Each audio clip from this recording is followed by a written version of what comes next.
Hello aspirants, welcome to SB institute. ঠিক আগের দিনের মতোই আজকেও আরেকটি ইতিহাসের ক্লাস নিয়ে আমি চলে এসেছি। আজকে আমরা পড়ব হরপ্পা সভ্যতা বা সিন্ধু উপত্যকা সভ্যতা। ঠিক আগের দিনের মতোই প্রথমে আমরা খুব ডিটেলসে ক্লাসটাকে বুঝে নেব, তারপরে কিছু কোশ্চেন অ্যাটেন্ড করার চেষ্টা করব। তো মন দিয়ে ক্লাসটা তোমরা সবাই আগে দেখে নাও।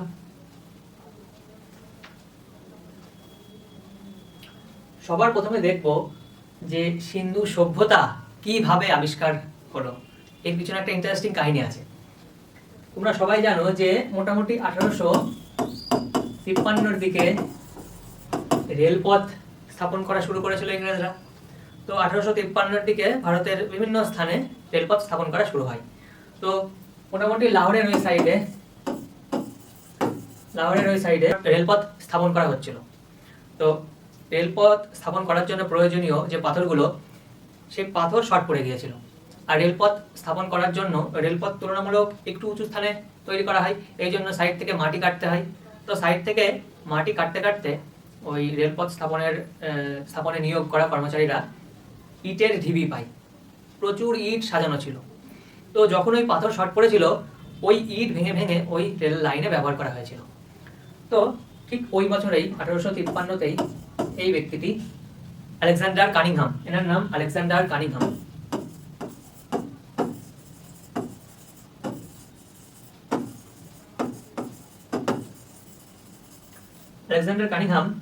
তিনি ওই এরিয়া পরিদর্শনে গিয়েছিলেন।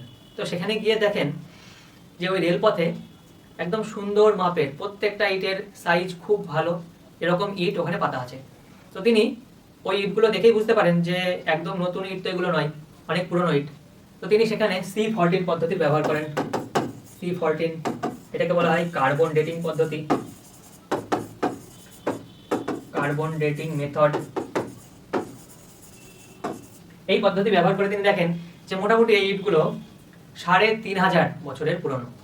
তারপরে তিনি বুঝতে পারেন যে নিশ্চয়ই এই ভারতীয় উপমহাদেশে ওই সময়কালের কোনো সভ্যতা সেই সময় ছিল, বিস্তার লাভ করেছিল।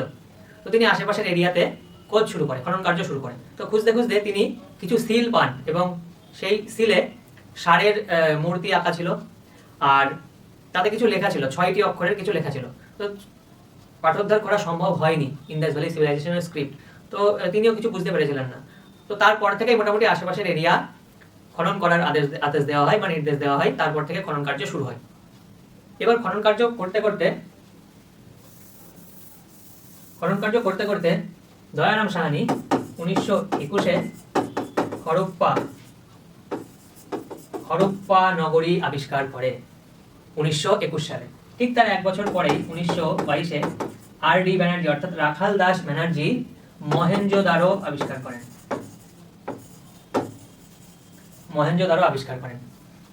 তার ঠিক 2 বছর পরে 1924-এ জন মার্শাল এই যে সদ্য খুঁজে পাওয়া এই সভ্যতাগুলোর থেকে প্রত্নতাত্ত্বিক যে উপাদান, সেইগুলো তিনি মোটামুটি সিমিলারিটি খুঁজে পান ওই উপাদানগুলির মধ্যে, এবং তিনি আলটিমেটলি এটি বলেন যে এই দুই সভ্যতা বা দুই নগরী একই সভ্যতার, এবং পরবর্তীকালে তো আরো অনেক বড় বড় নগর ও কেন্দ্র আবিষ্কার করা হয়। তো তিনি এটা প্রচার করেন 1924 সালে, এবং তিনি এই সভ্যতার নাম দেন Indus valley civilisation, IVC, Indus valley civilisation অর্থাৎ সিন্ধু সভ্যতা। কিন্তু সিন্ধু সভ্যতাকে হরপ্পা সভ্যতাও বলা হয়। তার কারণ ওই যে সর্বপ্রথম যে নগরী বা সিন্ধু সভ্যতার নগর আবিষ্কৃত হয়েছিল সেটা হচ্ছে হরপ্পা। এই কারণে কিন্তু সিন্ধু সভ্যতাকে হরপ্পা সভ্যতাও বলা হয়। আর সিন্ধু সভ্যতার নামকরণ কে করেন? John Marshall. কত সালে? 1924-এ। ভীষণ ইম্পর্টেন্ট ফ্যাক্ট, এগুলো নোট ডাউন করে নেবে। নেক্সট দেখবো হরপ্পা সভ্যতার সময়কাল, টাইমলাইন। হরপ্পা সভ্যতার ওভারঅল যে সময়কাল ধরা হয় সেটা হচ্ছে 2500 খ্রিস্টপূর্বাব্দ থেকে 1750 BC, বিফোর ক্রাইস্ট, খ্রিস্টপূর্বাব্দ। কিন্তু এই সভ্যতাকে 3টে ফেজেও ভাগ করা হয়। একটা হচ্ছে আর্লি ফেজ, ম্যাচিওর ফেজ, একটা হচ্ছে লেটার ফেজ। আর্লি ফেজের সময়কালটা কত ছিল? 3300 থেকে 2600 খ্রিস্টপূর্বাব্দ। কোনো কোনো বইতে 3300 জায়গায় 3000ও লেখা থাকতে পারে, 3000 থেকে 2600 ধরা হয়। ম্যাচিওর ফেজ 2600 থেকে 1900 খ্রিস্টপূর্বাব্দ, আর লেটার ফেজ 1900 থেকে 1700 খ্রিস্টপূর্বাব্দ।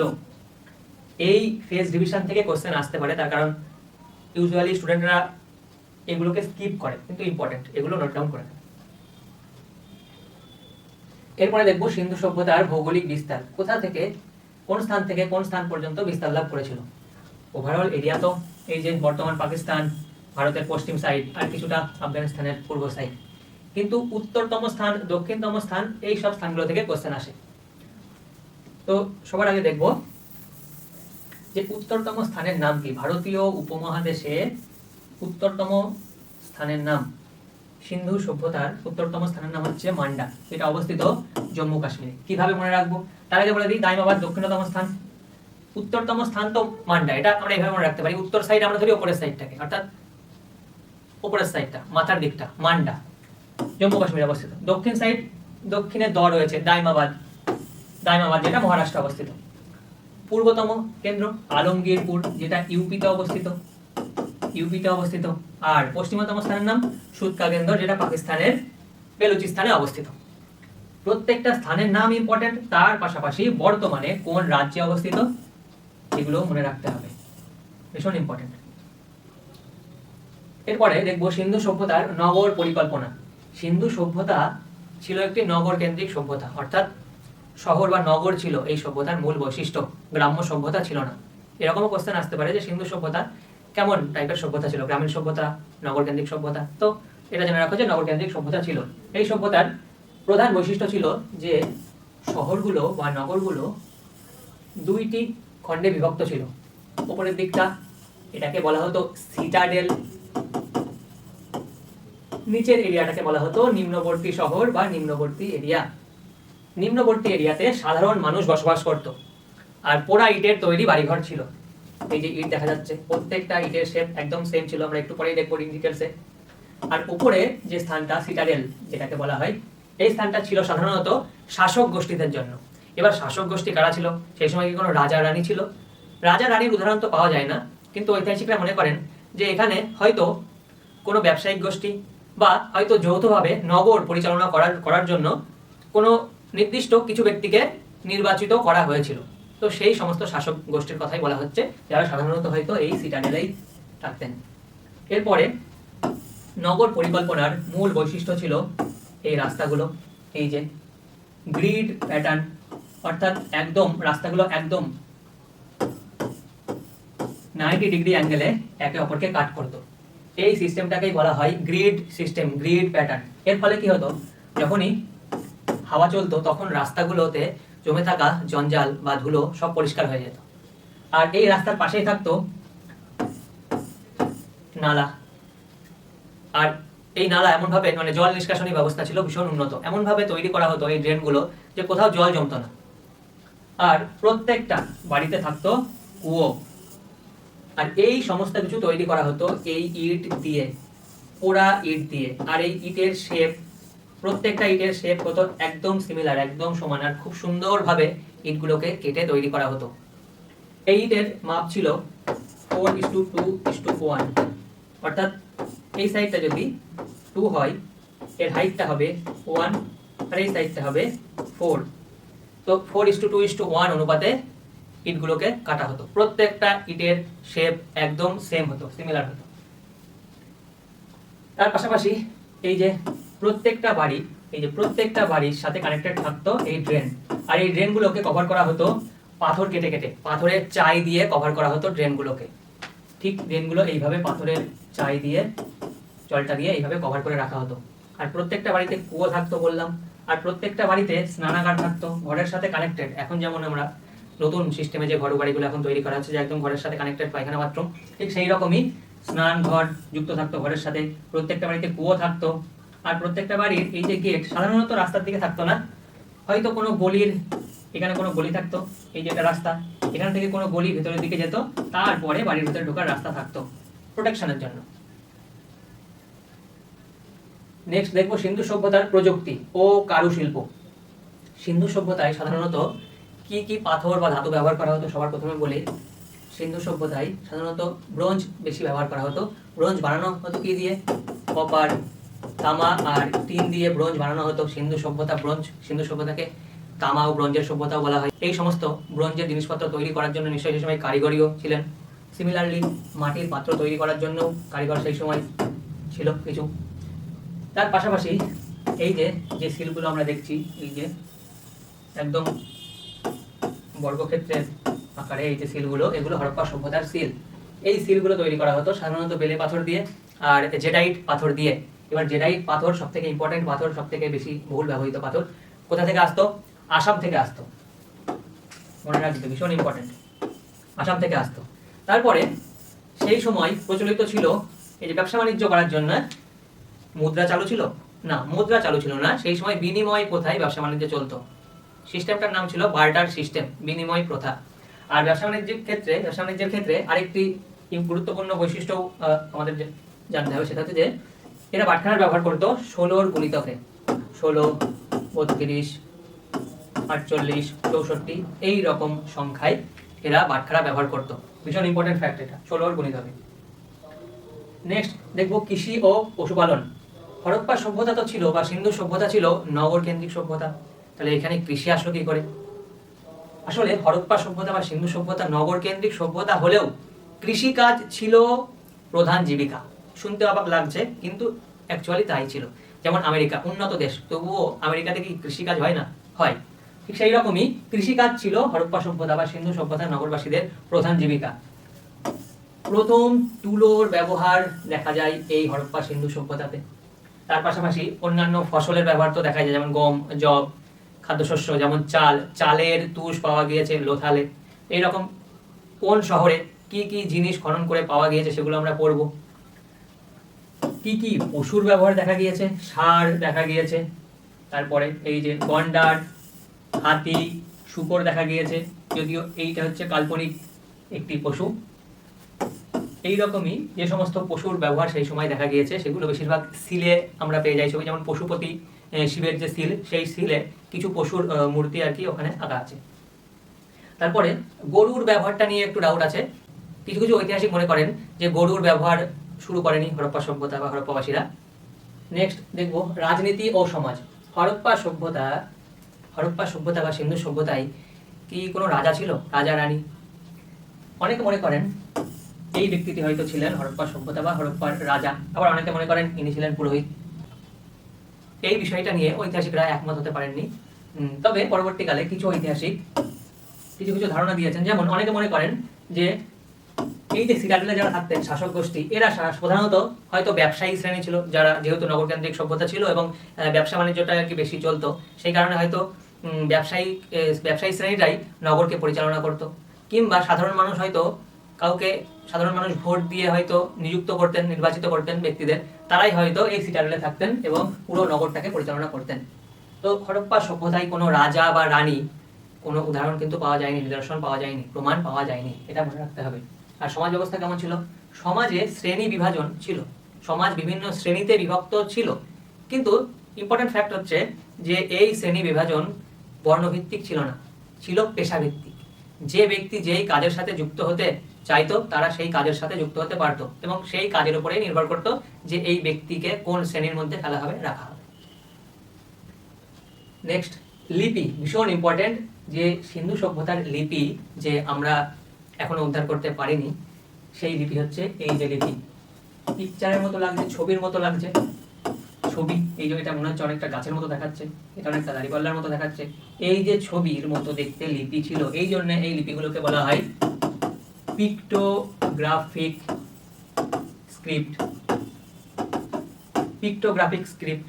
আর এই যে লিপিগুলো সাধারণত ডান দিক থেকে প্রথমে বাঁদিকে লেখা হতো, তারপরে বাঁদিক থেকে আবার ডান দিকে লেখা হতো, আবার ডান দিক থেকে বাঁদিকে, আবার বাঁদিক থেকে ডান দিকে, এইভাবে লেখা হতো। এই পদ্ধতিটাকে বলা হয় বস্ত্রফেডন।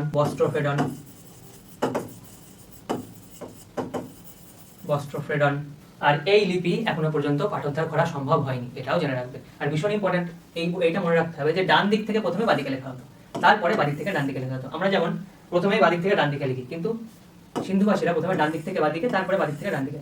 টাইম সেভিং মেথড কিন্তু এটা। তারপরে আসছে ধর্ম ও বিশ্বাস।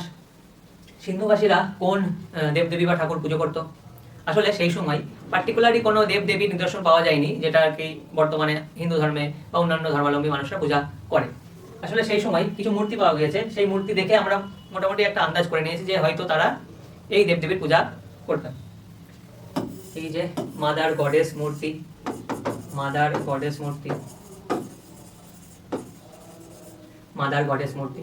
তারপরে পশুপতি শিব, মাদার গডেস অর্থাৎ প্রকৃতি পূজা মূর্তি, অর্থাৎ পৃথিবীর পূজা করা হতো।